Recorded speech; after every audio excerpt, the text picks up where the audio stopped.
Hey guys, it is Sophia the Diabetic Vlogger, and today I'm going to be talking about Rush. On Friday, it was Rush's 45th anniversary of their self-titled album Rush that came out March 1st.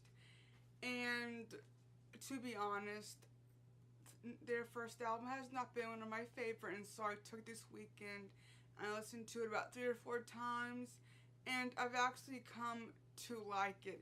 It is very different in comparison between Fly By Night or 2112 or all the rest of the Rush albums.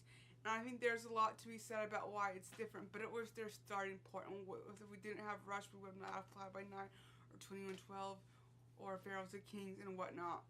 And so this was a very great starting point. I feel like it was good and strong for a first album, for what got them known, from what got their name out there in the world and in Canada and around the world, and it got them known.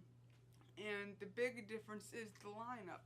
So the first album, we have Geddy Lee, who does vocals and guitar, and we have Alex, who does backing vocals, and then for the drummer and singer as well as John Rutsey. And I think he was a very good drummer. I think the big difference is the lyrics writing is very different. So obviously at this point they had not met Neil, and Neil was not the main writer, which I think can really tell.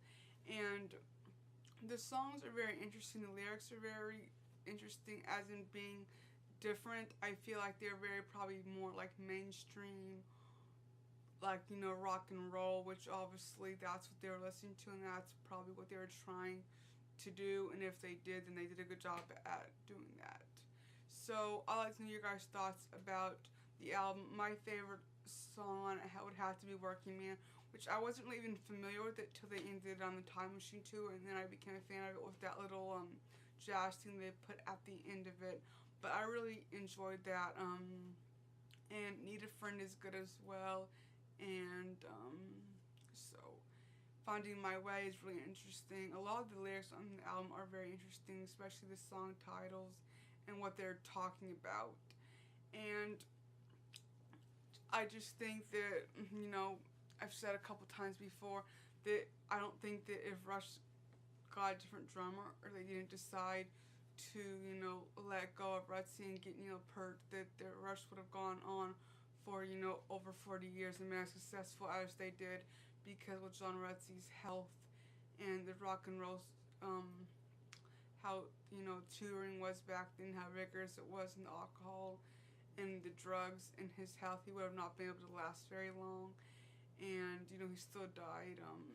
He died several years ago, which was sad, due, I think, to complications of his health. But it's be interesting that I always thought that he had type 2, but apparently he had type 1, which is interesting because, you know, I have type 1 diabetes. So it was just a really interesting album. I want to listen to it more and read some of the, go through the songs more to try to figure out what they're about. But I think these songs are probably some of the easiest ones to understand. Working Man is obviously talking about, you know, what it's like when you know, you get up, you go to work, you know, you come back from work, you get a drink, and you relax. And other songs are about finding friendship and love and life and music, and which was about what rock music used to be about, and it still kind of is today, except you have those other bands who are different and don't follow the norm, like Rush. And so I think that this album is great for their starting place and for getting them into that genre they were in, of progressive rock, and not just mainstream, but progressive and being different, and how Rush didn't, you know, every album sounds different. And I feel now with some of the older bands who are still touring, like Def Leppard, or even rock bands, metal bands, how they're adapting to the different sounds and making them more modern, which I understand they have to do that. But Rush never did that. When they changed things, it wasn't because people were changing. It was because they found something they liked and they wanted to share with people and they wanted to learn about it, which is great. So I'd love to know your thoughts about this video. I hope you like it, and I'll see you guys next time in another video. Goodbye.